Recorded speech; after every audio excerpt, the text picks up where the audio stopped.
Au fil des 16 pages de ce rapport, le bureau d'enquête britannique sur les accidents aériens livre ses premières conclusions. Il révèle notamment que l'avion qui transportait Emiliano Sala n'était pas autorisé à opérer des vols commerciaux.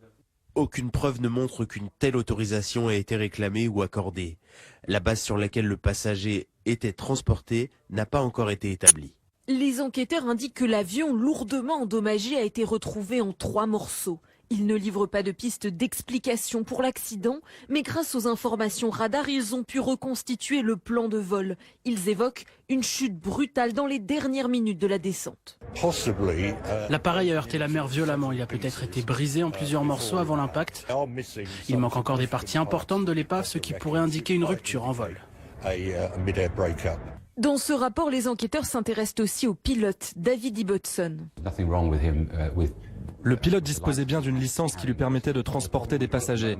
Le problème, c'est que nous pensons que la licence du pilote et son journal de bord ont été perdus dans l'accident. Et la licence est la principale source d'information pour connaître les qualifications du pilote.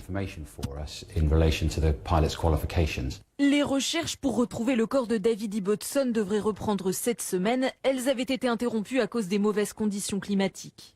Les enquêteurs précisent à la fin de ce rapport qu'ils continuent d'examiner tous les aspects opérationnels et les facteurs humains qui ont pu contribuer à l'accident.